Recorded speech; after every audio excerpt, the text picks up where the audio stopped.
Hello बच्चों, आज हम क्लास 9 का चैप्टर नंबर 2 पढ़ेंगे जिसका नाम बहुपद है। इसको अंग्रेजी में पॉलिनोमियल भी कहते हैं। इसके अंतर्गत हम सबसे पहले बहुपद को जानेंगे, फिर बहुपद से जुड़ी हुई शब्दावली को पढ़ेंगे। इस शब्दावली को हम अंग्रेजी में टर्मिनोलॉजी कहते हैं। फिर उसके बाद में हम शेषफल प्रमेय तथा गुणनखंड प्रमेय देखेंगे। ठीक है, हम सबसे पहले देखते हैं कि बहुपद होता क्या है ना। तो बहुपद क्या है कि एक ऐसा बीजीय व्यंजक जिसमें एक या एक से अधिक पद होते हैं और चरों के घातांक धनात्मक पूर्णांक होते हैं, जैसे कि 0 से लेकर 0 1 2 3 अनंत तक। ठीक है, यानी कि प्लस वाली जो संख्या रहती है वो घातांक के रूप में रहती है, किसके? चरों के घातांक के रूप में। ठीक है, जैसे कि अपन उदाहरण के रूप में बहुपद के उदाहरण देखते हैं। बहुपद के उदाहरण जैसे कि ये हुआ है 2x² + 5। ठीक है, यहाँ पर ये जो x है, ये x एक तरह से चर है और यहाँ पर जो घात लगी है वो है धनात्मक पूर्णांक। ठीक है, उसी तरह से और लेते हैं अपन उदाहरण, जैसे 3x² + 2x + 1। ये भी एक तरह से क्या है? बहुपद है। अब यहाँ पर दोनों जगह x है, यहाँ पर x की घात 2 है जो कि धनात्मक पूर्णांक है और यहाँ पर x की घात 1 है जो कि धनात्मक पूर्णांक है। ठीक है, उसी तरह से अपन ले सकते हैं 5y की घात 3 + 4y² + 2। ठीक है, यहाँ पर भी y दोनों जगह क्या है? चर है। यहाँ पर y की घात 3 है जो कि ये भी धनात्मक पूर्णांक है और यहाँ पर y की घात 2 है जो कि धनात्मक पूर्णांक है। आप इसका स्क्रीनशॉट ले सकते हो।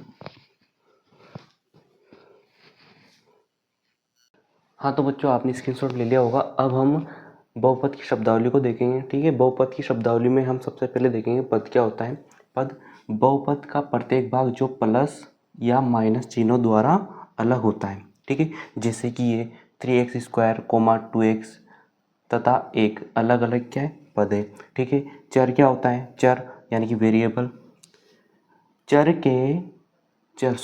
वे संकेत हैं जैसे कि XYZ जिनका मान बदलता रहता है, जैसे कि 3x² + 2x + 1। ठीक है, इसमें जो है x क्या है? x क्या है? एक चर है। ठीक है, अब देखते हैं गुणांक क्या होता है। गुणांक चर के साथ गुणा की गई जो संख्या होती है उसी को अपन क्या कहते हैं? गुणांक कहते हैं। चर क्या है? यहाँ पर x है ना, यहाँ पर भी x है। जैसे x² का जो गुणांक है, x² का गुणांक क्या रहेगा? यहाँ पर 3। उसी तरह से यहाँ पर x का गुणांक क्या रहेगा? यहाँ पर 2। ठीक है, जैसे x² का गुणांक यहाँ पर है ना, वापस से बताता हूँ मैं। x² का गुणांक क्या है? यहाँ पर x का गुणांक है यहाँ पर 3 और यहाँ पर x का गुणांक क्या है? x का गुणांक है यहाँ पर 2। ठीक है, x का गुणांक है यहाँ पर 2। वापस से कि चर क्या होता है? गुणांक क्या होता है? चर के साथ गुणा की गई संख्या। ठीक है, अब रही बात अचर क्या होता है।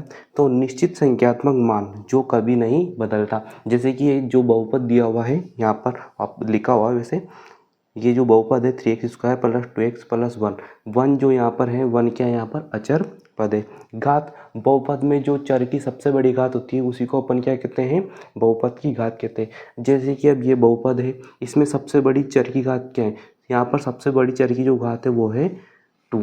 ठीक है, तो इस तरह से ये बहुपद की घात हो जाएगी यहाँ पर 2। ठीक है, घात को और अपन अगली क्लास में देखेंगे अच्छे से। ठीक है, आप इसका स्क्रीनशॉट लो।